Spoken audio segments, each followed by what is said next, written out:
고급 한정식집, 수연과 미정이 민철 가족과 상견례를 위해 정중히 인사드린다. 민희가 늦게 들어와 미정을 보자마자 어머, 우리 집 식모 아줌마잖아요? 식모 딸이니까 음식은 잘하겠네. 앞으로 우리 집 음식은 예비 동서가 책임져야겠네. 근데 정말 신기하네요. 식모 딸이 대학원까지 가다니. 뭘 공부하세요, 요리? 미정의 얼굴에서 혈색이 빠지고 수연이 주먹을 꽉 쥐며 분노한다. 이런 식으로 사람을 대하는 집안이란 건 몰랐네요. 수연이 자리를 박차고 일어난다. 민희가 박수치며 잘 생각했어요. 애초에 격이 안 맞았어요. 엄마에게 모욕을 주는 사람과는 절대로 함께 할 수 없어요. 수연의 마지막 선언. 민철이 뛰어와 붙잡지만 우리 엄마가 무슨 잘못을 했길래 저런 모욕을 당해야 해요? 김수연은 두꺼운 법학 교재를 덮으며 깊은 한숨을 내쉬었습니다. 여러분도 수연이처럼 억울한 경험 있으시다면 좋아요 버튼을 한번 눌러주세요. 그리고 이 이야기의 결말이 궁금하시다면 구독 버튼도 꾹 눌러주시고요. 자, 그럼 수연이 어떻게 복수를 시작하는지 계속 들어보실까요? 법학전문대학원 마지막 학기 28살의 그녀에게는 꿈이 있었어요. 바로 검사가 되는 것이었습니다. 새벽부터 밤까지 이어지는 공부 스케줄이 고되지만 포기할 수 없었어요. 수연아, 밥 먹어라. 어머니 성미정의 목소리가 부엌에서 들려왔습니다. 새벽 5시부터 한정식집 명관에서 일하고 온 미정은 피곤한 기색도 없이 딸을 위해 정성스럽게 저녁을 차려놓았어요. 25년째 그곳에서 주방장으로 일하며 혼자 딸을 키워온 강인한 싱글맘이었습니다. 엄마, 오늘도 고생하셨어요. 수연이 밥상 앞에 앉으며 말했습니다. 뭘, 우리 딸 공부하는 거 보면 힘이 나는걸. 미정의 얼굴에는 늘 따뜻한 미소가 있었어요.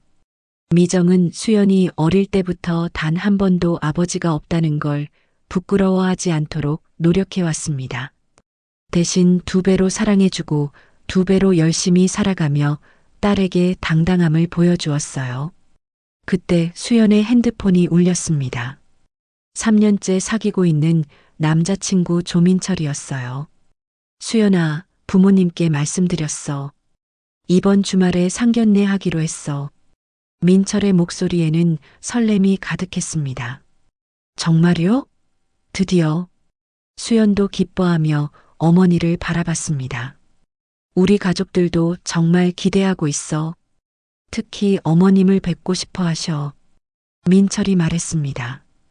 민철은 중견기업에 다니는 성실한 청년으로 수연의 공부하는 모습을 늘 응원해 주었어요.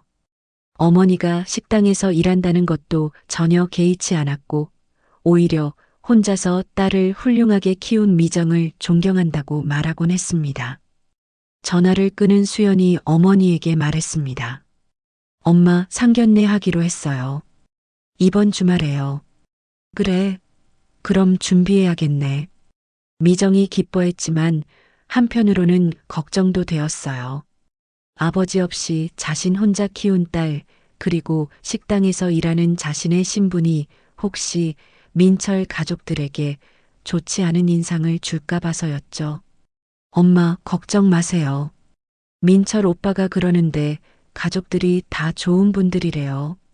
그리고 엄마만큼 훌륭한 분이 어디 있어요? 수연이 어머니를 격려했습니다. 상견례 전날, 모녀는 함께 한복을 고르러 나갔습니다. 엄마, 이거 어때요? 정말 잘 어울리세요. 수연이 연보라색 한복을 권했습니다. 너무 비싸잖아. 미정이 걱정했지만 수연은 고개를 저었어요. 오늘만큼은 엄마가 제일 아름다우셔야 해요. 제가 사드릴게요. 한복을 입어본 미정의 모습은 정말 우아했어요.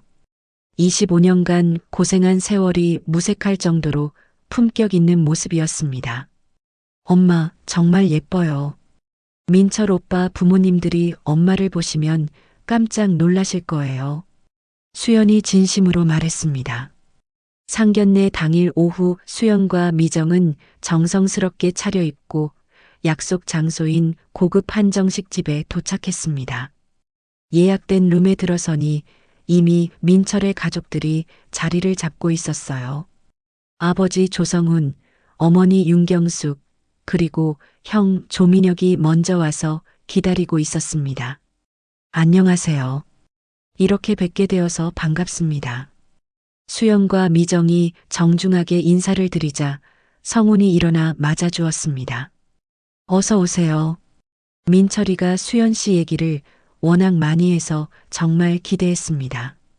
성훈의 인사가 따뜻했어요. 경숙도 미소를 지으며 자리를 권했습니다. 앉으세요. 오시느라 수고하셨어요. 분위기가 좋다고 생각한 순간 민철의 형수인 이민희가 늦게 룸 안으로 들어왔습니다. 명품 핸드백을 들고 화려한 드레스를 입은 그녀는 미정을 보자마자 표정이 급변했어요. 어머, 미니의 목소리가 방 안의 분위기를 순식간에 싸늘하게 만들었습니다. 어머, 우리 집 식모 아줌마잖아요. 미니의 말에 수연은 무슨 일인지 파악하지 못했어요. 우리 집에서 오랫동안 일하셨는데 식모에서 지금은 명관 주방장으로 승진했죠. 미니의 말투는 겉으로는 반가운 척하지만 속내는 조롱으로 가득했습니다. 수연의 얼굴이 굳어졌습니다. 식모라니 그게 무슨 말씀이세요? 그러고 보니 식모 딸이니까 음식은 잘하겠네요. 앞으로 우리 집 음식은 예비 동서가 다 책임져야겠네요. 미니가 손을 치며 악의적으로 웃었습니다. 미정의 얼굴에서 혈색이 빠졌고 수연은 주먹을 꽉 쥐었어요. 성훈과 경숙도 당황한 표정을 감추지 못했습니다. 그렇습니다. 저는 25년 동안 명관에서 일했어요. 미정이 떨리는 목소리로 당당하게 말했습니다. 주방장이라고 해봤자 결국 우리 집 직원이잖아요. 우리가 사장이니까 예비 사돈 어른이 우리 직원이네요. 미니가 더욱 비웃었어요. 미니야, 그만해. 민혁이 크게 소리쳤지만 이미 돌이킬 수 없었습니다.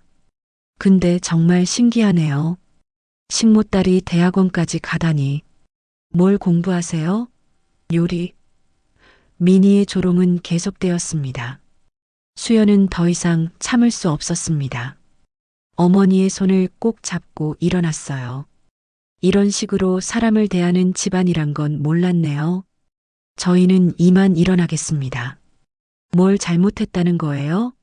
사실을 말한 건데. 저런 근본도 없는 집안이랑 결혼은 말도 안 되죠. 미니가 팔짱을 끼며 코웃음을 쳤습니다. 식모면 어때서요? 정직하게 일해서 딸 뒷바라지하는 게 뭐가 부끄러운 일이에요?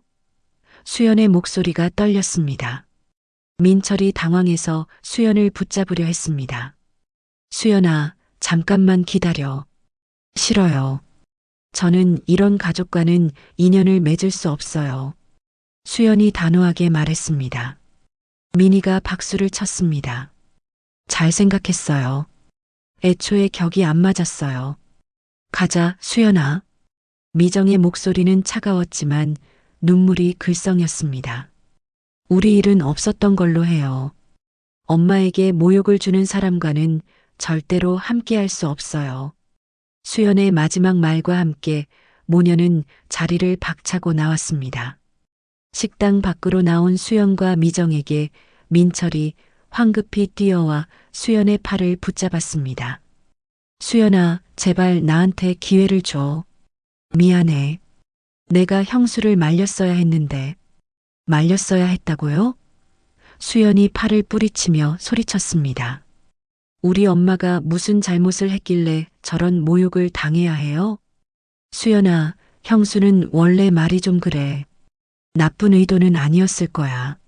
민철이 변명했습니다. 나쁜 의도가 아니었다고요? 그럼 좋은 의도로 우리를 식모라고 불렀다는 거예요? 수연이 허탈하게 웃었습니다. 미정이 조용히 수연의 손을 잡았습니다. 수연아, 그만하자. 이제 갈 시간이야. 집으로 돌아온 수연은 그날 밤 잠을 이루지 못했습니다. 미니의 식모딸이라는 조롱이 계속 귓가에 맴돌았어요. 어머니가 25년간 흘린 땀과 눈물을 모욕당한 것 같아 마음이 아팠습니다. 절대 굴복하지 않을 거야. 나는 반드시 검사가 될 거야. 수연의 마음속에 복수의 씨앗이 싹트기 시작했습니다.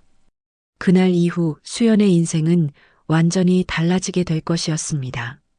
상견례에서의 모욕 이후 수연은 완전히 달라졌습니다. 그날 밤부터 더욱 치열하게 법학 공부에 매진하기 시작했어요. 미니의 식모딸이라는 조롱이 오히려 더 큰 동기가 되었습니다.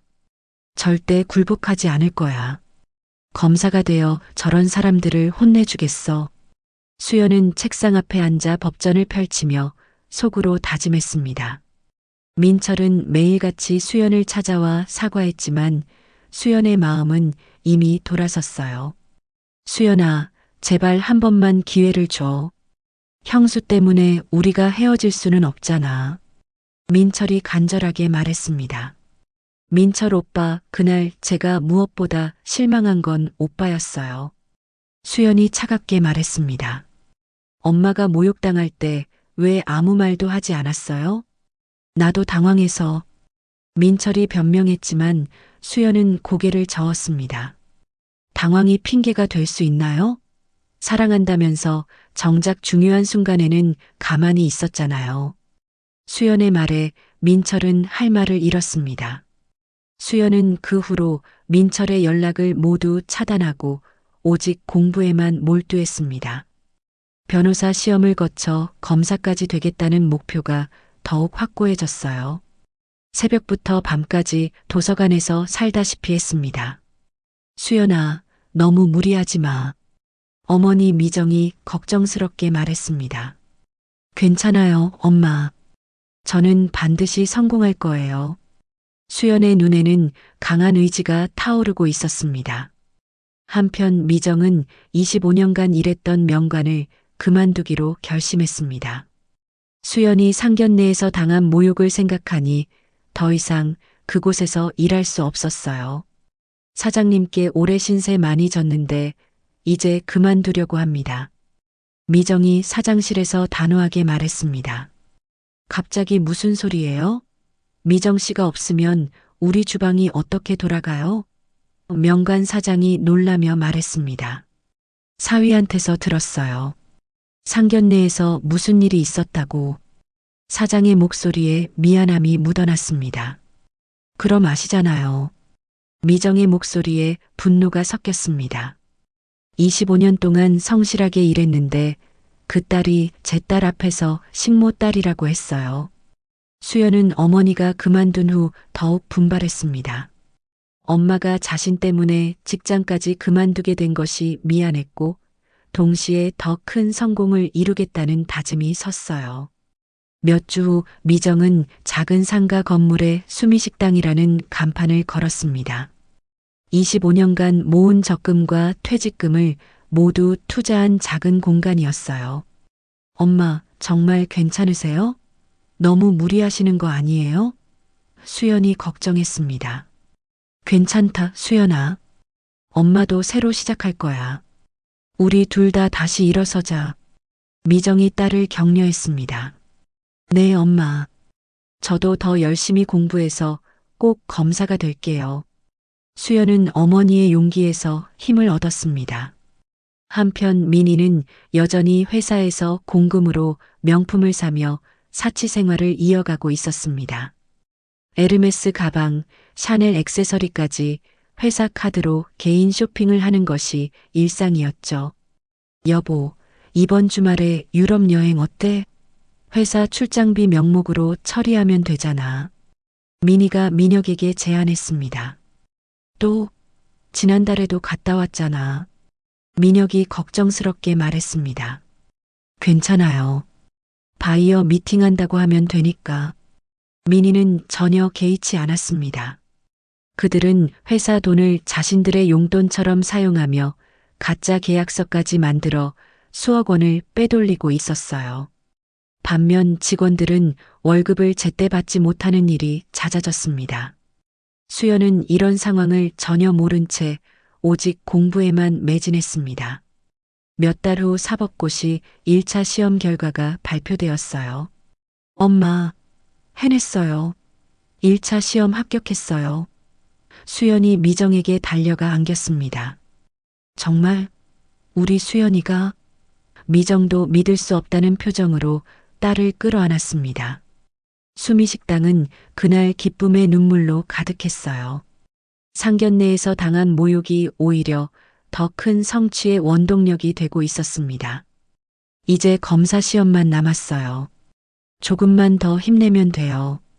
수연이 의욕적으로 말했습니다. 수연은 곧바로 검사 시험 준비에 돌입했습니다. 밤낮 없이 공부하는 모습을 보며 미정은 자랑스러우면서도 걱정스러웠어요. 수연아, 너무 무리하지 마. 몸 상하면 어떻게 해? 미정이 야식을 챙겨주며 말했습니다. 괜찮아요, 엄마. 엄마가 보여주신 꿋꿋함이 저에게 힘이 돼요. 수연이 고마운 마음을 전했습니다. 드디어 검사 시험 결과 발표일이 왔습니다. 수연은 떨리는 마음으로 합격자 명단을 확인했어요. 자신의 이름을 발견한 순간 눈물이 왈칵 쏟아졌습니다. 엄마, 해냈어요. 검사됐어요. 수연이 미정에게 달려가며 소리쳤습니다. 정말? 우리 수연이가 검사가? 미정도 믿을 수 없다는 표정으로 딸을 끌어안았습니다. 모녀는 서로를 끌어안고 한참을 울었어요. 그 순간 수연은 상견례에서의 모욕이 떠올랐습니다. 민희의 식모딸이라는 조롱, 그리고 아무 말 못했던 민철의 모습까지. 이제 정말 시작이에요, 엄마. 저 사람들이 우리를 얼마나 무시했는지 보여드릴 거예요. 수연의 눈에는 복수의 의지가 타오르고 있었습니다. 수연아, 복수는 생각하지 마. 그냥 당당하게 살면 돼. 미정이 딸을 달랬습니다.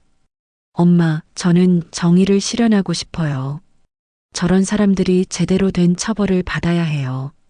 수연의 목소리에는 확신이 담겨 있었습니다. 한편 명간에서는 미정이 떠난 후 음식 맛이 현저히 떨어져 단골 손님들이 발길을 끊기 시작했습니다. 사장은 뒤늦게 후회했지만 이미 늦었어요. 동네에는 곧 놀라운 소식이 퍼지기 시작했습니다. 수미식당 사장 딸이 검사가 되었다는 소문이었어요. 정말 대단하네요. 미정 씨 딸이 검사라니. 동네 사람들이 수군거렸습니다. 수연은 검사가 된 후 첫 출근을 앞두고 거울 앞에 섰습니다. 검사복을 입은 자신의 모습을 보며 그날의 모욕을 다시 한번 떠올렸어요. 수연이 검사가 되었다는 소식은 동네에 삽시간에 퍼졌습니다. 수미식당에서 25년간 일했던 미정의 딸이 검사가 되었다니 사람들은 놀라움을 감추지 못했어요. 정말 대단하네요. 미정 씨 딸이 검사라니. 동네 사람들이 수군거렸습니다. 그래도 식당 일하시는 어머니 밑에서 그렇게 훌륭하게 자라다니 정말 기특해요.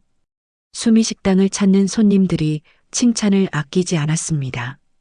미정은 이런 반응들이 고맙기도 했지만 한편으로는 복잡한 심정이었어요. 사람들이 마치 자신이 식당 일을 하는 것이 부끄러운 일인 양 말하는 것 같아서였죠. 엄마, 신경 쓰지 마세요. 엄마가 하시는 일이 얼마나 소중한지 저는 알고 있어요. 수연이 어머니를 위로했습니다. 수연은 검찰청에서 신참 검사로서 첫 출근을 했습니다. 처음에는 간단한 사건들을 담당하게 되었어요. 선배 검사들은 신입에게 큰 사건을 맡기지 않았지만 수연은 모든 사건을 꼼꼼히 처리하며 실력을 인정받기 시작했습니다. 수연 검사, 정말 꼼꼼하네요. 이런 자세라면 금세 큰 사건도 맡을 수 있을 것 같은데요. 선배 검사가 수연을 격려했습니다. 감사합니다. 최선을 다하겠습니다. 수연은 겸손하게 대답했지만 마음속으로는 더 큰 사건을 담당하고 싶어 했어요. 특히 공금횡령 같은 경제 범죄 사건을 맡아보고 싶었습니다. 한편 민희에게도 수연이 검사가 되었다는 소식이 들려왔습니다. 처음에는 믿을 수 없다는 표정이었어요. 설마 진짜 검사가 됐다고? 민희가 중얼거렸습니다. 그러게요. 명관에서 일하던 미정 씨 딸이 검사가 되었다는 소문이 온 동네에 퍼졌어요. 민희의 친구가 말했습니다. 민희는 갑자기 불안한 기분이 들기 시작했어요. 하지만 여전히 자신의 횡령 행위에 대해서는 전혀 걱정하지 않았습니다. 설마 들킬 거라고는 생각하지 못했거든요. 그래도 결국 식모는 식모이잖아. 검사가 되었다고 해서 뭐가 달라지겠어. 민희는 여전히 수연을 무시했습니다. 하지만 민희가 모르는 사이에 그녀의 회사에는 심각한 문제가 발생하고 있었어요. 회사 직원 중 한 명이 더 이상 참을 수 없어 내부 제보를 준비하고 있었습니다. 과장님, 이번 달도 월급이 또 늦어졌어요.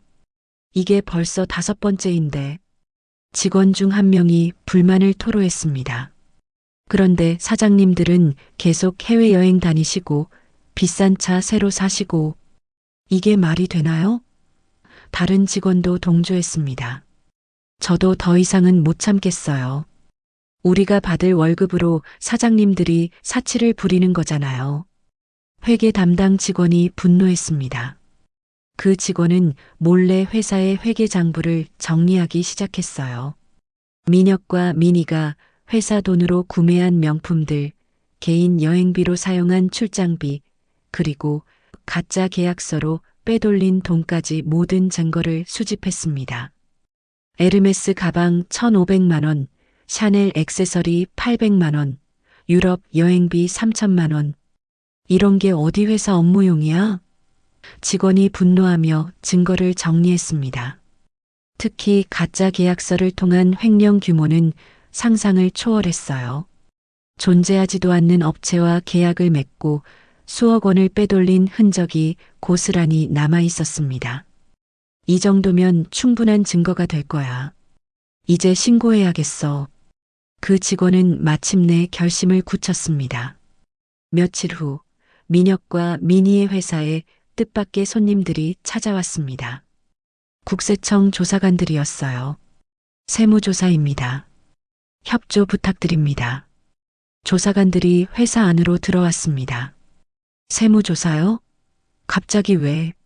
민혁이 당황했습니다. 내부 제보가 있었습니다. 공금 유용 의혹으로 수사 의뢰가 들어왔고요. 조사관이 설명했습니다. 그 순간 민희의 얼굴이 하얗게 질렸습니다. 명품 가방과 해외 여행비를 회사 돈으로 쓴 일들이 떠올랐거든요. 이건 말도 안 돼요. 누가 그런 거짓 신고를. 민희가 항변했지만 조사관들은 이미 관련 서류들을 압수하기 시작했습니다. 일단 관련 서류들을 제출해 주세요. 회계장부, 카드 사용 내역, 계약서 등 모든 자료가 필요합니다. 조사관들이 체계적으로 수사를 진행했습니다. 조사관들이 회사 서류들을 압수해 가자 민혁이 민희를 다그쳤습니다. 민희야, 너 정말 깨끗하게 했어? 혹시 빼먹은 거 없어? 그럴 리가 없어. 분명 누군가 우리를 함정에 빠뜨리려는 거야. 민희는 여전히 현실을 받아들이지 못했습니다. 함정이 아니라 증거가 있으니까 조사하는 거 아니야? 민혁의 목소리가 높아졌습니다. 부부는 서로를 의심하며 다투기 시작했습니다. 지금까지 함께 저질러온 횡령 행위들이 하나씩 드러날까봐 불안해했어요. 그동안 명품 산 거, 해외여행 간 거, 가짜 계약서 만든 거, 모든 게 다 기록에 남아있을 텐데 민혁이 걱정했습니다. 그래도 우리가 사장인데 뭐 어떻게 하겠어? 그냥 회사 운영비라고 하면 되잖아. 민희는 여전히 안일하게 생각했습니다. 하지만 며칠 후 더 큰 충격이 기다리고 있었어요. 검찰청에서 공금횡령 혐의로 수사 착수 통보서가 날아온 것입니다. 여보, 큰일 났어. 검찰에서 수사한다고 연락 왔어. 민혁이 떨리는 목소리로 말했습니다. 검찰이요? 설마 우리가 감옥에 가는 건 아니겠죠? 민희의 목소리가 떨렸습니다. 그들은 아직 담당 검사가 누구인지 모르고 있었어요. 설마 수연이 자신들의 사건을 담당하게 될 줄은 꿈에도 몰랐습니다. 변호사라도 알아봐야겠어. 이런 일은 처음이라. 민혁이 초조해했습니다. 아직 뭔지도 모르는데 너무 겁먹지 마요. 그냥 해명하면 되잖아요. 민희는 여전히 심각성을 깨닫지 못했습니다. 한편 명관에서는 미정이 떠난 후 음식 맛이 현저히 떨어져 단골 손님들이 하나둘씩 발길을 끊고 있었습니다. 사장님, 오늘 음식이 왜 이래요? 예전 맛이 아닌데. 단골 손님이 불만을 표했습니다. 사장은 뒤늦게 후회했지만 이미 늦었어요. 미정에게 연락해봐도 받지 않았습니다. 그런 와중에 민희는 친정아버지인 명관 사장에게 하소연했습니다. 아빠 어떻게 해요? 검찰에서 수사한다고 하는데. 민희가 울먹였습니다. 그러게 왜 그렇게 함부로 돈을 써댔어? 내가 그러지 말라고 했잖아. 사장이 한숨을 쉬었습니다. 그래도 아빠가 도와주셔야죠. 제가 감옥 가면 어떡해요? 민희가 매달렸습니다. 사장은 딸이 걱정되긴 했지만 자신도 어떻게 도와야 할지 몰랐어요. 게다가 미정이 떠난 후 식당 사정도 좋지 않았습니다. 일단 좋은 변호사를 구해봐야겠어. 그리고 최대한 조용히 처리하자. 사장이 말했습니다. 하지만 이미 동네에는 민혁과 민희가 검찰 수사를 받는다는 소문이 퍼지고 있었어요. 사람들은 호기심 어린 눈빛으로 이들의 몰락을 지켜보고 있었습니다. 그 잘난 척하던 사람들이 결국 이런 일을 저질렀구나. 동네 사람들이 수군거렸습니다. 검찰청에서 수연은 새로운 한 주를 시작하고 있었습니다. 신참 검사로서 열심히 일하며 선배들의 신뢰를 쌓아가고 있었어요. 그날 아침 선배 검사가 수연을 찾아왔습니다. 수연 검사, 새로운 사건이 배당됐어요. 선배 검사가 두꺼운 파일을 건네주었습니다. 감사합니다. 어떤 사건인가요? 수연이 호기심 어린 표정으로 물었습니다. 공금 유용 혐의입니다. 회사 대표와 그 부인이 피의자고요. 규모가 꽤 큰 사건이라 신중하게 처리해야 할 거예요. 선배 검사가 설명했습니다. 수연이 파일을 받아 첫 장을 넘기는 순간 손이 멈췄습니다. 피의자 이름란에 적힌 글자들이 눈에 박혔거든요. 조민혁, 이민희. 수연이 작은 목소리로 중얼거렸습니다. 상견례에서 자신과 어머니를 모욕했던 그 사람들의 이름이었어요. 수연의 가슴이 빠르게 뛰기 시작했습니다. 이것이 운명의 장난일까요? 아니면 정의의 수레바퀴가 돌기 시작한 것일까요? 이 사건 제가 담당해도 될까요? 수연이 조심스럽게 물었습니다. 왜요? 뭔가 문제라도 있나요? 선배 검사가 의아해했습니다. 수연은 잠시 망설였습니다. 사적인 감정 때문에 회피해야 할까요? 하지만 곧 마음을 정했어요. 법 앞에서는 모든 사람이 평등하다는 원칙을 지켜야 했습니다. 아니요. 열심히 하겠습니다. 수연이 단호하게 대답했습니다. 그럼 내일부터 피의자 조사 시작하시면 됩니다. 증거 자료도 충분하니까 어렵지 않을 거예요. 선배 검사가 격려했습니다. 수연은 파일을 들고 자신의 사무실로 돌아갔습니다. 책상에 앉아 서류를 펼치니 민혁과 민희의 범행 내역이 상세히 적혀 있었어요. 회사 돈으로 구매한 명품들, 허위 출장비로 사용한 개인 여행비, 그리고 가짜 계약서를 통한 횡령까지 모든 것이 기록되어 있었습니다. 총 횡령 금액 3억 8천만 원. 수연이 숫자를 확인하며 놀랐습니다. 일반 직장인이 10년 이상 벌어야 하는 돈을 이들은 회사 돈으로 펑펑 써댔던 것입니다. 에르메스 가방에 1,500만 원, 샤넬 액세서리에 800만 원, 유럽 여행비로 3천만 원. 하나하나가 서민들에게는 상상할 수 없는 금액이었어요. 수연은 서류를 넘기며 분노가 치밀어 올랐습니다. 식모딸이라고 조롱하던 그 사람이 이런 큰 돈을 훔쳐서 사치를 부렸다니 참을 수 없었어요. 회사 직원들은 월급도 제때 못 받으면서 수연이 직원들의 진술서를 읽으며 혀를 찼습니다. 특히 가짜 계약서 부분을 보니 더욱 화가 났어요. 존재하지도 않는 업체와 허위 계약을 맺고 수억 원을 빼돌리는 치밀한 수법이었습니다. 그날 저녁 집에 돌아온 수연은 어머니에게 말했습니다. 엄마, 운명이 정말 묘해요. 무슨 일이야, 수연아? 미정이 딸이 심각한 표정인 것을 보며 걱정했습니다. 제가 담당하게 된 사건의 피의자가 민희 씨와 민혁 씨예요.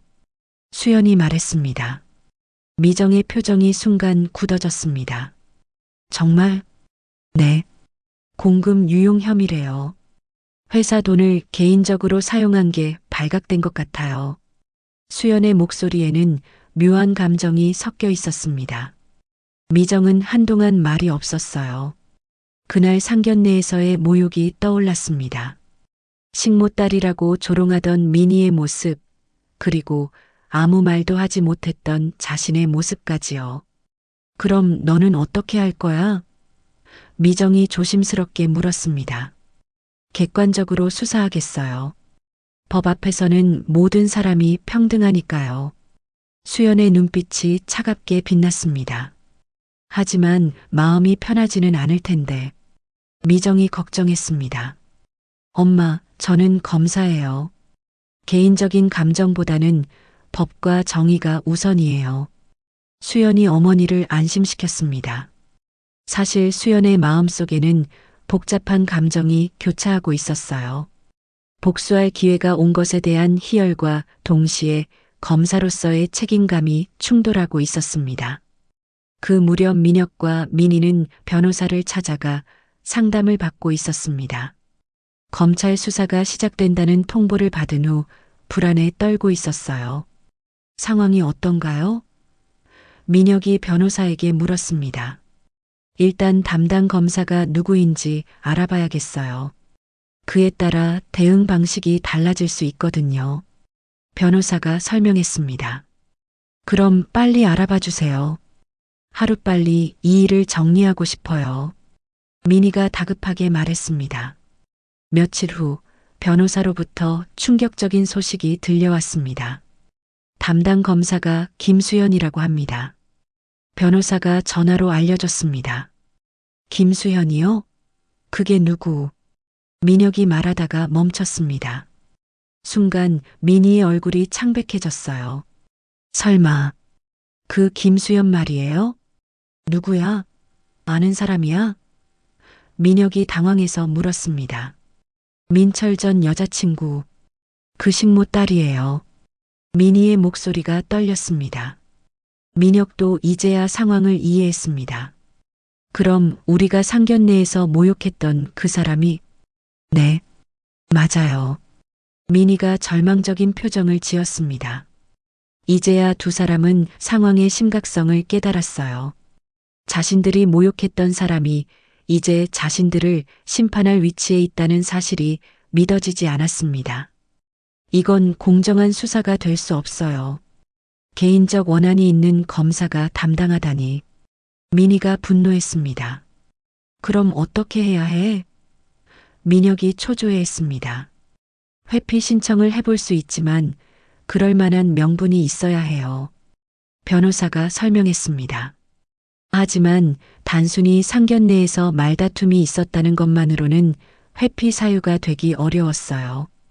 더욱이 수연이 먼저 회피 의사를 밝히지 않는 이상 강제할 수도 없었습니다. 그럼 우리는 어떻게 해야 하나요? 민희가 절망적으로 물었습니다. 일단 조사에 성실히 임하는 수밖에 없어요. 그리고 최대한 합의 방향으로 가려고 노력해야죠. 변호사가 현실적인 조언을 했습니다. 하지만 민희는 받아들이기 어려웠어요. 합의라니요? 저 여자가 우리와 합의할 것 같아요? 그래도 시도는 해봐야죠. 다른 방법이 없어요. 변호사가 말했습니다. 그날 밤 민혁과 민희는 잠을 이루지 못했습니다. 자신들이 그토록 무시했던 식모딸이 이제 자신들의 운명을 좌우할 수 있는 위치에 있다는 현실이 악몽 같았어요. 여보, 우리가 너무 심하게 했나? 민희가 후회 섞인 목소리로 말했습니다.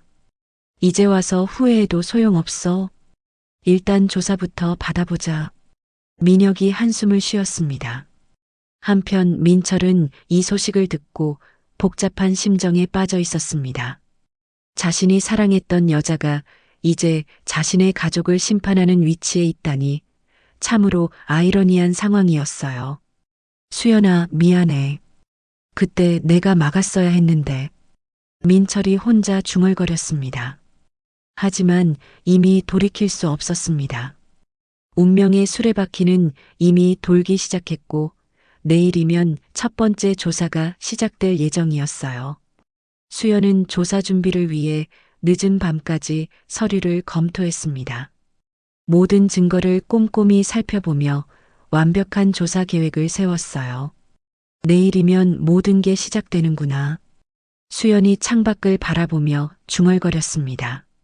복수가 아닌 정의의 이름으로 수연은 자신의 역할을 다할 준비가 되어 있었습니다. 첫 번째 피의자 조사 날이 다가왔습니다.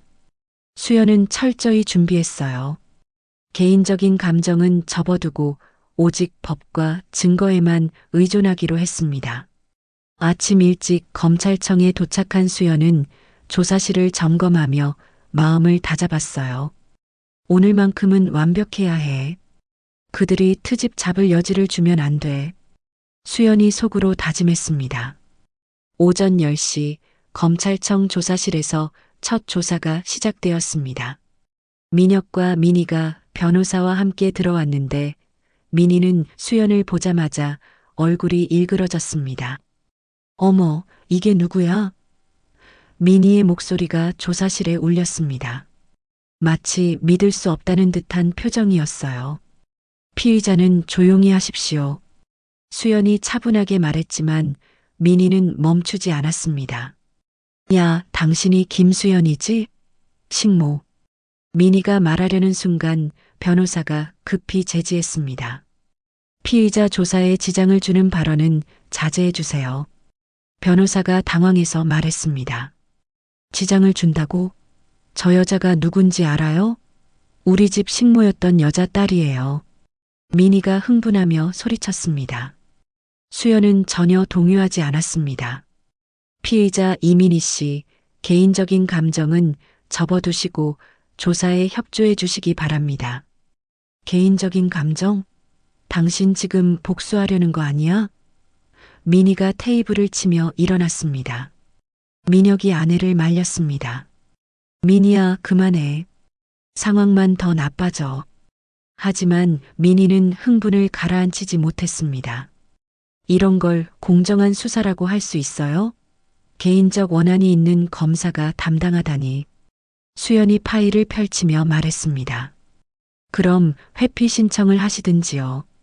하지만 증거는 변하지 않습니다. 수연은 서류를 민희 앞에 내밀었습니다.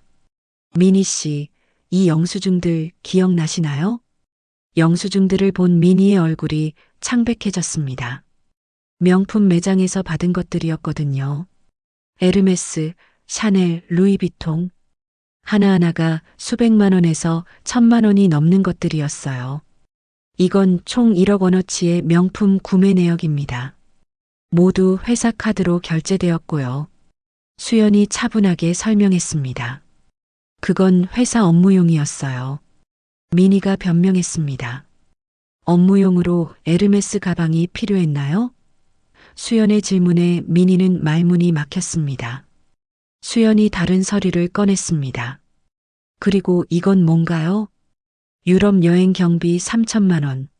모두 회사 출장비 명목으로 처리했는데 실제로는 부부 관광여행이었죠. 수연이 증거를 제시했습니다. 민혁이 당황해서 대답했습니다. 그건 해외 바이어 미팅도 있었고 미팅 기록이 없는데요. 오히려 관광지 방문 기록만 가득하네요. 수연은 차분하게 증거들을 제시했습니다. 그리고 이것도 설명해 주세요. 수연이 또 다른 서류를 꺼냈습니다. 민혁 씨 어머니 생신 잔치비 500만 원, 미니 씨 조카 결혼식 축의금 300만 원. 모두 회사 돈으로 처리했네요. 수연이 하나하나 지적했습니다. 미니가 버럭 소리를 질렀습니다. 이런 걸로 범죄자 만들려고 해? 겨우 이런 돈으로? 겨우라고요? 수연의 목소리가 차가워졌습니다. 총 1억 5천만 원이 넘습니다. 일반 직장인들은 몇 년을 안 쓰고 벌어야 하는 돈이에요. 수연이 사실을 말했습니다. 뭐라고? 당신 지금 개인적 감정을 드러내는 거야? 미니가 분노하며 소리쳤습니다. 사실을 말한 것뿐입니다. 수연은 감정 없는 목소리로 계속했습니다. 그런데 더 심각한 건 따로 있어요. 수연이 가장 결정적인 서류를 꺼냈습니다. 가짜 계약서들이에요. 존재하지 않는 업체와 허위 계약을 맺고 돈을 빼돌렸죠. 수연이 서류들을 펼쳐 보였습니다. 민혁의 얼굴이 하얗게 질렸습니다. 그건 아니에요. 아니라고요? 수연이 전화기를 들었습니다. 그럼 이 업체들에 연락해 볼까요? 수연이 전화번호를 누르려 하자 민혁이 급히 말렸습니다. 잠깐만요. 왜요? 진짜 업체라면 연락이 될 텐데요. 수연이 냉정하게 말했습니다. 침묵이 흘렀습니다. 민혁과 민희는 서로를 바라보며 당황했죠. 변호사도 어쩔 줄 몰라 했습니다. 수연이 또 다른 증거를 제시했습니다. 이 계약서들은 모두 민혁 씨의 필체로 작성되었습니다.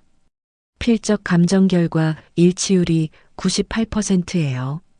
그리고 민희 씨 명의의 이 계좌를 보세요. 수연이 은행 거래 내역을 보여줬습니다.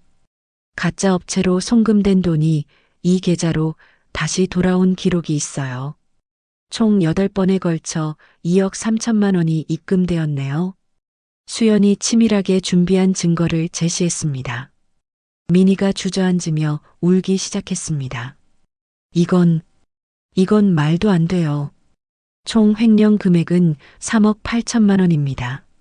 수연의 말에 조사실이 정적에 휩싸였습니다. 3억 8천만 원. 민혁이 중얼거렸습니다. 증거는 충분합니다. 은행 거래 내역, 카드 사용 내역, 허위 계약서까지 모든 게 확보됐어요. 수연이 단호하게 말했습니다. 변호사가 조심스럽게 입을 열었습니다. 검사님, 혹시 합의 가능성은 없을까요? 합의요? 누구하고요? 수연이 차갑게 웃었습니다. 피해를 본 회사 직원들하고요. 변호사가 말했습니다. 피해 회사와 합의하시든지요. 하지만 형사처벌은 별개 문제입니다. 수연이 단호하게 말했습니다. 민희가 갑자기 일어나 소리쳤습니다. 당신, 이게 복수야. 우리가 너희를 무시했다고 복수하는 거지. 복수라고요? 수연이 천천히 일어났습니다. 저는 그냥 제 일을 할 뿐입니다. 범죄자를 처벌하는 게 검사의 역할이니까요. 수연이 냉정하게 말했습니다. 범죄자라고? 감히 우리를. 민희가 분노로 떨었습니다. 네, 범죄자입니다. 공금을 횡령한 명백한 범죄자죠. 수연의 단호한 말에 민희는 더욱 흥분했습니다. 너 같은 식모딸이 우리를 범죄자라고 해? 민희가 결국 본색을 드러냈습니다. 식모딸이라고요? 수연이 미소를 지었습니다. 네, 맞아요. 식모딸이에요. 하지만 이제는 검사입니다. 여러분을 심판할 수 있는 검사 말이에요. 수연의 말이 떨어지자 조사실은 완전한 정적에 휩싸였습니다. 민희는 악몽을 보는 듯한 표정이었죠. 자신이 그토록 무시했던 식모딸이 이제 자신의 운명을 좌우할 수 있는 위치에 있다는 현실이 믿어지지 않았어요. 다음 조사는 내일 오후 2시입니다. 변호사와 충분히 상의하고 오시기 바랍니다. 수연이 파일을 정리하며 말했습니다. 민희가 마지막으로 소리쳤습니다. 이건 공정한 수사가 아니야. 공정하지 않다고 생각하시면 상급기관에 이의 제기하세요. 수연이 담담하게 말했습니다. 하지만 증거를 바꿀 수는 없을 거예요. 수연의 마지막 말과 함께 첫 번째 조사가 끝났습니다. 조사실을 나서는 민희의 다리는 후들거렸고 민혁은 절망적인 표정으로 아내를 부축했습니다. 그들이 그토록 무시했던 식모딸이 이제 그들을 심판하는 위치에 서 있었습니다. 첫 번째 조사가 끝난 후 민혁과 민희가 구속영장 청구된 지 사흘째, 민철의 부모 조성훈과 윤경숙은 절망에 빠져 있었습니다. 큰아들과 큰 며느리가 감옥에 갈 위기에 처했거든요. 더 큰 충격은 수사를 담당하는 검사가 바로 김수연이라는 사실이었습니다. 여보, 이게 다 우리 잘못이야. 경숙이 눈물을 흘리며 말했습니다. 그때 민희를 말렸어야 했어. 지금 와서 후회해봤자. 성훈도 한숨만 내쉬었습니다. 민희 부모님한테 연락해봤어? 성훈이 물었습니다. 명관 사장님이요? 미정 씨가 그만두고 음식이 맛없어져서 손님이 많이 줄어서 적자가 누적되고 있대요. 거의 망해가는 상황이래요. 딸 뒤봐줄 형편도 안 된다고 저희한테 부탁한대요. 경숙이 말했습니다. 그럼 민철한테 부탁해보자. 성훈이 제안했습니다. 민철이가 뭘 어쩌겠어요? 수연이가 민철 말을 들을까요? 경숙이 절망적으로 말했습니다. 그때 민철이 집에 들어왔습니다. 얼굴이 파리해진 채로 말이죠. 아버지, 어머니. 민철이 힘없이 인사했습니다. 민철아, 너라도 수연이한테 부탁해봐. 이러면 안 된다고. 경숙이 다급하게 말했습니다. 민철이 고개를 저었습니다. 수연이는 제 전화도 받지 않아요. 그리고 수연이는 이제 검사예요. 함부로 접근할 수도 없고. 그럼 어떻게 해? 민혁이와 민희가 감옥에 간다고. 경숙이 울먹였습니다. 그 순간 성훈이 결심을 굳혔습니다. 내가 직접 가겠어. 수연이 어머니한테. 이튿날 저녁 성훈과 민철은 수미식당을 찾아갔습니다. 작지만 정겨운 식당에는 손님들이 북적이고 있었죠. 미정은 주방에서 바쁘게 요리를 하고 있었습니다. 저기, 사장님. 성훈이 조심스럽게 말을 걸었습니다.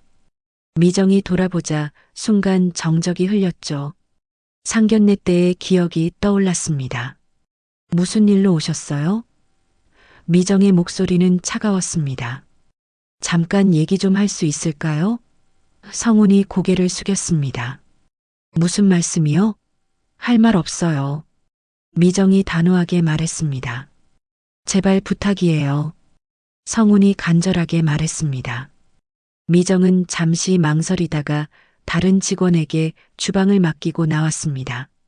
식당 한 구석 테이블에 앉자 성훈이 입을 열었습니다. 미정 어머님, 그때 정말 죄송했어요. 성훈이 고개를 숙였습니다. 지금 와서 죄송하다고 하세요? 미정이 비웃었습니다. 그때는 왜 가만히 있었어요? 그 집 큰 며느리가 저를 모욕할 때 말이에요. 그게 제가 잘못 생각했어요.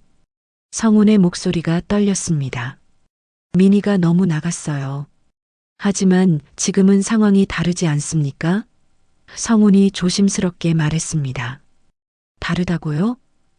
미정이 팔짱을 꼈습니다. 뭐가 다른데요? 수연이가 검사가 됐으니까 이제는 우리가 불쌍한 처지가 됐잖아요. 성훈이 솔직하게 말했습니다. 그 말에 미정의 얼굴이 굳어졌습니다. 불쌍한 처지라고요? 아니, 그게 아니라 성훈이 당황해서 말을 바꿨습니다. 하지만 민혁이와 민희가 감옥에 가면 그건 자업자득이에요. 미정이 단호하게 말했습니다. 남의 돈을 훔친 사람이 처벌받는 건 당연한 거죠. 민철이 나섰습니다. 어머님, 형과 형수가 잘못한 건 맞아요. 하지만 가족이잖아요. 가족이라고요? 누가 가족이에요? 미정이 민철을 노려봤습니다. 그때 우리를 가족 될 사람 취급했나요? 식모라고 부르면서 미정의 말에 민철은 할 말이 없었습니다. 그건 그날 저도 아무 말 안 했잖아요. 가만히 앉아서 우리가 모욕당하는 걸 지켜봤으면서 미정이 계속했습니다. 성훈이 다시 애원했습니다. 미정 어머님, 제발 수연이한테 말해주세요. 그냥 선처해달라고. 선처요? 미정이 웃었습니다. 3억 8천만 원을 훔쳐놓고 선처를 바라세요? 그래도 초범이고. 성훈이 말했습니다. 초범이면 뭐예요? 범죄는 범죄이고 그 집 며느님은 일말의 뉘우침도 없는 것 같던데요. 미정이 냉정하게 말했습니다. 그때 수연이 식당으로 들어왔습니다. 퇴근하고 온 것이었죠. 성훈과 민철을 보자 수연의 표정이 굳어졌습니다. 왜 오셨어요? 수연이 차갑게 물었습니다. 수연아. 민철이 일어나려 했지만 수연이 손을 들어 제지했습니다. 할 말 있으시면 빨리 하세요. 시간 없거든요. 수연이 말했습니다. 성훈이 자리에서 일어나 무릎을 꿇었습니다. 수연아, 아저씨가 잘못했어. 그때 제대로 처신하지 못해서. 일어나세요. 수연의 목소리는 차가웠습니다. 무릎 꿇는다고 해서 달라질 것도 없어요. 수연아, 제발. 성훈이 간절하게 말했습니다. 그날 기억나세요? 그 집 며느님이 저를 식모딸이라고 부를 때 아저씨도 웃고 계셨잖아요. 수연이 말했습니다. 성훈의 얼굴이 창백해졌습니다. 그건 당황해서 웃었다고요? 남이 모욕당하는 게 그렇게 재미있었나요? 수연의 말에 성훈은 아무 말도 할 수 없었습니다. 민철이 간절하게 매달렸습니다. 수연아, 우리 결혼할 사이였는데 3년을 사귀었잖아. 3년을 사귀었는데 그날 왜 아무 말 안 했어요? 수연이 민철을 똑바로 봤습니다. 나도 잘못했어. 정말 미안해. 민철이 말했습니다. 미안하다고 다 되는 줄 알아요? 수연이 차갑게 말했습니다. 그날 당신의 선택이 답이었어요. 저와 가족 사이에서 당신은 가족을 택했고 저희는 버렸죠. 그게 아니야. 민철이 변명하려 했습니다. 그럼 뭐예요? 지금 와서 형과 형수 살려달라고 하는 것도 결국 가족 편이잖아요. 끝까지 뻔뻔하게 자기 가족만 생각하는군요. 수연의 논리에 민철은 할 말이 없었습니다. 성훈이 다시 호소했습니다. 수연아, 우리가 너무 잘못 생각했어. 하지만 이제는 뭐예요? 수연이 냉정하게 물었습니다. 너희가 우리보다 잘났잖아. 너는 검사고 내 엄마는 식당 사장이고 미니 친정식당은 지금 망해가고 있어. 성훈이 솔직하게 말했습니다. 아, 그래서 이제 와서 사과하는 거예요? 수연이 비웃었습니다. 저희가 성공했으니까 이제 친해지자는 거죠? 그게 아니라 성훈이 변명하려 했습니다. 그럼 뭐예요? 만약 제가 그냥 평범한 회사원이었다면 이렇게 찾아오셨을까요? 수연의 날카로운 질문에 성훈과 민철은 대답할 수 없었습니다. 미정이 일어나며 말했습니다. 이제 그만 가세요. 장사 시간이에요. 미정 어머님. 성훈이 다시 애원하려 했습니다. 저희 인생에서 이제 여러분의 사과는 필요 없어요. 미정의 말이 끝나자 수연이 덧붙였습니다. 그날 엄마를 조롱하고도 웃던 모습 아직도 생생해요. 그 집 가족들의 표정까지 다 기억나거든요. 수연이 말했습니다. 성훈과 민철의 얼굴이 하얗게 질렸습니다. 법정에서 뵙죠. 수연의 마지막 말과 함께 두 사람은 절망적인 표정으로 식당을 나섰습니다. 그날 밤 성훈과 민철은 집으로 돌아와 경숙에게 결과를 알렸습니다. 안 된대. 성훈이 힘없이 말했습니다. 그럼 우리는 어떻게 해요? 경숙이 절망했습니다. 이제 정말 법정에서의 최종 승부만 남은 상황이었습니다. 재판 당일 법정은 긴장감으로 가득했습니다. 방청석에는 성훈과 경숙 그리고 민철이 앉아 있었고 피고인석에는 민혁과 민희가 수척한 모습으로 자리하고 있었습니다. 검사석에는 수연이 당당한 모습으로 앉아 있었죠. 지금부터 재판을 시작하겠습니다. 판사의 선언과 함께 재판이 시작되었습니다. 수연이 일어나 기소 사실을 낭독했습니다. 피고인들은 2023년부터 2024년까지 회사 공금 총 3억 8천만 원을 횡령한 혐의로 기소되었습니다. 민희가 변호사에게 속삭였지만 변호사는 고개를 저었습니다. 증거가 너무 확실했거든요. 증거를 제시하겠습니다. 수연은 차근차근 증거들을 법정에 제출했습니다.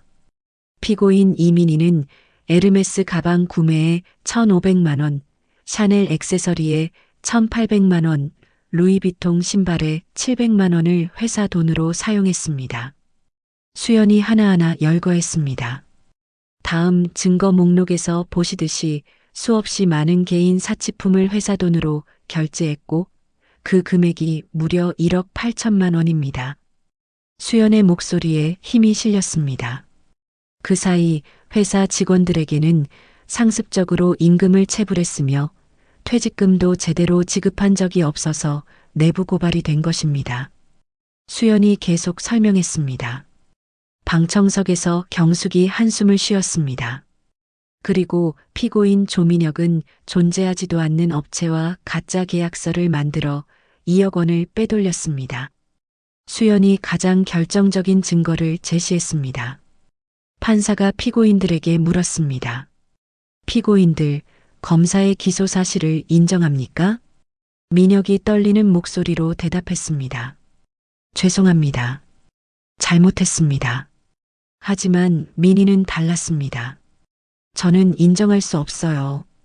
변호사가 급히 말렸지만 민희는 멈추지 않았습니다. 이 재판 자체가 불공정해요. 저 검사는 개인적인 원한이 있어요. 피고인, 조용히 하십시오. 판사가 경고했지만 민희는 더욱 흥분했습니다. 판사님, 저 검사 김수연은 우리 집 식모예요. 개인적 복수를 위해서 저희를 기소한 거라고요. 법정이 술렁거렸습니다. 수연은 전혀 동요하지 않았죠. 피고인의 개인적 발언은 재판과 무관합니다. 중요한 건 증거입니다. 피고인들의 범행은 물증으로 명확하게 입증됩니다. 수연이 침착하게 말했습니다. 민희가 소리쳤습니다. 물증이 뭐가 중요해요? 저 여자가 우리를 함정에 빠뜨린 거예요. 함정이라고 하시는데 그럼 이 영수증들도 가짜인가요? 수연이 증거를 들어보였습니다. 피고인이 직접 사인한 카드 전표들입니다. 수연이 말했습니다. 민희의 얼굴이 창백해졌습니다. 그리고 이 허위 계약서도 피고인 조민혁의 필체로 작성된 게 필적 감정 결과 확인됐습니다. 수연이 계속해서 증거를 제시했습니다. 민혁이 고개를 떨궜습니다. 판사가 최종 변론을 요청했습니다. 검사, 구형하십시오. 수연이 일어났습니다. 피고인들의 범행은 계획적이고 지속적이었습니다. 피해를 입은 직원들도 많습니다. 월급을 제때 받지 못해 생활고에 시달린 직원들, 퇴직금을 받지 못해 억울함을 호소하는 직원들이 수두룩합니다. 수연의 목소리에 감정이 실렸습니다. 특히 피고인 이민희는 반성하기보다 오히려 개인 공격으로 일관하고 있습니다. 수연이 민희를 바라봤습니다. 민희가 벌떡 일어났습니다. 개인 공격이라고? 당신이 우리한테 하는 게 개인 공격이지. 피고인은 착석하십시오. 판사가 호통을 쳤습니다. 수연은 계속했습니다. 피고인들은 회사 직원들의 피땀을 우습게 여겼습니다. 3억 8천만 원은 평범한 직장인이 10년 이상 벌어야 하는 돈입니다. 이런 거액을 개인 사치품 구매와 가족 행사비로 사용한 것은 명백한 배임 행위입니다. 수연의 목소리에 힘이 실렸습니다. 방청석에 민철이 주먹을 쥐었습니다. 이런 범죄를 가볍게 처벌한다면 사회적 약자들은 더욱 고통받을 것입니다. 수연이 말했습니다. 검찰은 피고인 조민혁에게 징역 3년, 피고인 이민희에게 징역 2년 6개월을 구형합니다. 수연의 구형이 끝나자 방청석에서 경숙이 흐느끼기 시작했습니다. 변호사가 최종 변론에서 선처를 호소했지만 이미 늦었습니다. 피고인들은 깊이 반성하고 있습니다. 초범이고 가정도 있는 만큼 관용을 베풀어 주시기 바랍니다. 하지만 민희는 끝까지 반성하지 않았어요. 이건 공정한 재판이 아니에요. 개인적 복수일 뿐이라고요. 마침내 판결 선고일이 왔습니다. 민혁과 민희는 떨리는 마음으로 법정에 섰습니다. 피고인 조민혁에게 징역 1년, 집행유예 2년을 선고합니다. 판사가 말했습니다. 피고인 이민희에게 징역 6개월, 집행유예 1년을 선고합니다. 판사의 선고가 끝났습니다. 긴 형량은 면했지만 전과자가 되어 사회적 매장을 당하는 것은 바뀔 수 없었습니다. 민희가 바닥에 주저앉아 소리내어 울었습니다. 이렇게 될 줄 알았으면. 민희가 후회했지만 이미 늦었습니다. 재판이 끝나고 법정 복도에서 민철이 수연을 기다리고 있었습니다. 수연아, 민철이 마지막으로 말을 걸었습니다. 아직도 할 말이 있어요? 수연이 차갑게 물었습니다. 이제 정말 끝인 거야? 민철이 절망적으로 물었습니다. 상견례 그날부터 끝이었어요. 수연이 돌아서려 하자 민철이 마지막으로 말했습니다. 수연아, 나는 진짜 널 사랑했어. 수연이 걸음을 멈추고 뒤돌아봤습니다. 사랑이라고요? 그날 가만히 있었던 게 사랑이었어요? 엄마가 모욕당하는데 아무 말도 안 한 게? 수연이 말했습니다. 미안해. 민철이 고개를 숙였습니다. 미안하다고 다 되는 줄 아세요? 민철 오빠, 사랑은 행동하는 거예요. 말이 아니라. 수연이 완전히 돌아서며 말했습니다. 그날 오빠의 행동이 답이었어요. 수연이 법정을 떠났습니다. 그날 저녁 수연은 어머니의 식당을 찾았습니다. 손님들로 북적이는 식당을 보며 뿌듯한 미소를 지었죠. 엄마, 저 왔어요. 수연이 말했습니다. 수고했어, 수연아. 미정이 앞치마를 벗고 딸을 맞이했습니다. 재판은 어떻게 됐어? 미정이 물었습니다. 집행유예예요. 그래도 벌은 받는구나 싶어요. 수연이 말했습니다. 두 사람은 식당 앞 벤치에 나란히 앉았습니다. 수연아, 이제 마음이 후련하지? 미정이 물었습니다. 네, 엄마. 정의가 실현됐다는 생각이 들어요. 수연이 어머니의 어깨에 기댔습니다. 그때 그 모욕도, 그 상처도 모든 게 우리를 더 강하게 만들어준 것 같아. 미정이 말했습니다. 맞아요. 엄마가 보여준 꿋꿋함이 제게 힘이 됐어요. 수연이 고개를 들어 식당 간판을 바라봤습니다. 수미식당이라는 글자가 따뜻하게 빛나고 있었죠. 앞으로도 약자의 편에서는 검사가 될게요. 수연이 다짐했습니다. 정의는 승리했고 진정한 가족의 사랑이 모든 것을 이겨냈습니다. 재판이 끝나고 몇 개월이 흘렀습니다. 민혁과 민희는 집행유예를 받았지만 사회적으로는 완전히 매장되었어요. 회사는 파산했고 두 사람은 정가자가 되어 취업도 할 수 없는 상황이었습니다. 여보, 우리 어떻게 살아야 해? 민희가 초라한 원룸에서 울먹였습니다. 일단 아르바이트라도 구해야지. 민혁이 한숨을 쉬었습니다. 명품으로 가득했던 집은 이미 압류되어 경매에 넘어갔고 두 사람은 보증금도 겨우 마련한 작은 원룸에서 살고 있었어요. 민희의 친정인 명관도 미정이 떠난 후 손님이 줄어 결국 문을 닫았습니다. 그때 내가 왜 그랬을까? 민희가 후회하며 중얼거렸습니다. 하지만 이미 늦었어요. 동네 사람들은 이들을 손가락질했고 어디서든 정가자 부부라는 시선을 받아야 했습니다. 한편 수연은 검찰청에서 더욱 인정받는 검사로 성장하고 있었습니다. 민혁과 민희 사건을 성공적으로 처리한 후 더 큰 사건들을 담당하게 되었어요. 수연 검사님, 정말 훌륭해요. 약자를 위한 검사라는 말이 딱 맞네요. 동료들이 칭찬했습니다. 감사합니다. 앞으로도 정의롭게 일하겠습니다. 수연이 겸손하게 말했습니다. 수연은 특히 경제범죄 전담 검사로 활동하며 많은 사건을 성공적으로 처리했어요. 약자의 편에서 불의와 맞서는 검사로 명성을 쌓아가고 있었습니다. 그날 저녁 수연은 어머니의 식당을 찾았습니다. 수미 식당은 이제 지역에서 가장 유명한 맛집이 되어 있었어요.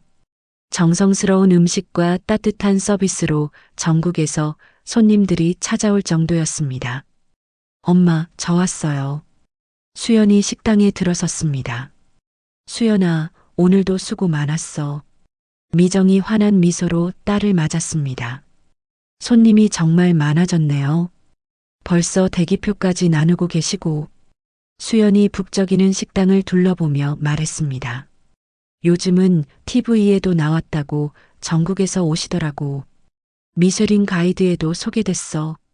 미정이 겸손하게 말했습니다. 두 사람은 영업이 끝난 후 조용히 앉아 차를 마시며 미래에 대해 이야기했습니다. 엄마, 이제 점포 확장 생각해 보시는 건 어때요? 수연이 제안했습니다.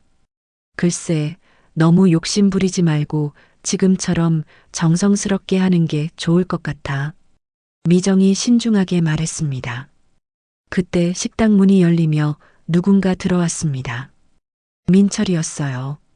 하지만 예전의 당당한 모습은 온데간데 없고 초라한 차림이었습니다. 수연아, 민철이 조심스럽게 말을 걸었습니다. 무슨 일이에요? 수연이 차갑게 물었습니다. 잠깐만 얘기할 수 있을까? 민철이 간청했습니다. 미정이 자리를 피해주려 했지만 수연이 말렸습니다. 엄마, 그냥 계세요. 할 말이 있으면 여기서 하세요. 민철이 한숨을 쉬며 말을 시작했습니다. 수연아, 형과 형수가 정말 힘들어하고 있어. 그게 저와 무슨 상관이에요? 수연이 무덤덤하게 말했습니다. 형수가 많이 아파. 스트레스 때문에 우울증까지 생겼대. 그리고 형은 일자리를 구하려고 해도 정가자라는 낙인 때문에 아무도 안 받아줘. 민철이 말했습니다. 자업자득이죠. 수연이 단호하게 말했습니다. 그래도 너무 심한 거 아니야? 이제 그만. 민철이 말하다가 멈췄습니다. 심하다고요? 수연이 일어섰습니다. 그럼 그때 우리 엄마한테 한 말은 심하지 않았나요? 그건 민철이 할 말을 잃었습니다. 민철 오빠, 지금 와서 동정심에 호소하려고 하시는 거예요? 수연이 냉정하게 말했습니다. 민철이 마지막으로 애원했습니다. 수연아, 제발 한 번만 용서해줘. 그리고 나는 진짜 널 사랑했어. 수연이 걸음을 멈추고 뒤돌아봤습니다. 사랑이라고요? 그날 가만히 있었던 게 사랑이었어요? 엄마가 모욕당하는데 아무 말도 안 한 게? 수연이 말했습니다. 미안해. 민철이 고개를 숙였습니다. 미안하다고 다 되는 줄 아세요? 민철 오빠, 사랑은 행동하는 거예요. 말이 아니라. 수연이 완전히 돌아서며 말했습니다. 그날 오빠의 행동이 답이었어요. 수연의 마지막 말과 함께 민철은 절망적인 표정으로 식당을 나갔습니다. 미정이 딸을 걱정스럽게 바라봤어요. 수연아, 너무 차갑게 대한 거 아냐? 엄마, 저는 제 선택에 후회하지 않아요. 더 이상 과거에 얽매이고 싶지 않아요. 수연이 말했습니다. 몇 주 후 수연에게 놀라운 소식이 있었습니다. 같은 검찰청에서 일하는 선배 검사 이준호가 수연에게 프로포즈를 한 것이었어요. 수연아, 좋은 소식이 있어요. 수연이 환하게 웃으며 어머니에게 말했습니다. 무슨 소식인데? 미정이 궁금해했습니다. 저한테 프로포즈한 사람이 있어요. 수연이 수줍게 말했습니다. 정말? 누구야? 미정이 깜짝 놀랐습니다. 준호 선배님이에요. 정말 좋은 분이에요. 제 일도 이해해 주시고 엄마도 정말 좋아하실 거예요. 수연이 설명했습니다. 그럼 상견례는 언제 해? 미정이 설레며 물었습니다. 다음 주에 하기로 했어요. 이번에는 정말 좋은 사람들과 만나게 될 것 같아요. 수연이 말했습니다. 준호는 수연의 과거를 모두 알고 있었고 오히려 그런 시련을 이겨낸 수연을 더욱 존경한다고 말했어요. 그의 가족들도 수연과 미정을 진심으로 환영했습니다. 상견례 당일, 이번에는 정말 따뜻한 분위기였어요. 준호의 부모님은 미정을 보자마자 어머님이 혼자서 이렇게 훌륭한 딸을 키우셨다니 정말 대단하세요라며 진심으로 존경을 표했습니다. 저희 아들이 수연 씨 같은 훌륭한 분과 인연을 맺게 되어 정말 행복합니다. 준호 어머니가 말했습니다. 수연의 눈에 기쁨의 눈물이 맺혔습니다. 이번에는 정말 진심으로 자신을 받아주는 사람들을 만난 것 같았어요. 결혼식 날 수연은 웨딩드레스를 입고 거울 앞에 섰습니다. 그때 상견례에서의 모욕이 떠올랐지만 이제는 아프지 않았어요. 오히려 그 일이 자신을 더 강하게 만들어준 것 같았습니다. 수연아, 정말 아름답다. 미정이 딸의 베일을 정리해주며 말했습니다. 엄마, 감사해요. 엄마가 보여준 삶의 자세가 제게 힘이 됐어요. 수연이 감사의 마음을 전했습니다. 결혼식장에는 수많은 사람들이 축하해 주러 왔어요. 검찰청 동료들, 수미식당 단골 손님들, 그리고 동네 사람들까지 모두가 진심으로 축하해 주었습니다. 정말 잘 어울리는 커플이에요. 수연 검사님은 복이 많으셔. 사람들의 축하 인사가 끊이지 않았어요. 한편 민철은 멀리서 수연의 결혼식 소식을 들었습니다. 가슴이 아팠지만 수연이 행복해하는 모습을 보니 마음 한편으로는 다행이라는 생각도 들었어요. 그날 저녁 신혼여행을 떠나기 전 수연과 준호는 수미식당을 찾았습니다. 어머님, 잘 다녀오겠습니다. 준호가 정중하게 인사했습니다. 우리 딸 잘 부탁해요. 미정이 사위를 바라보며 말했습니다. 엄마, 저 정말 행복해요. 수연이 어머니를 꼭 안았습니다. 나도 행복하다, 우리 딸. 미정도 딸을 꼭 껴안았습니다.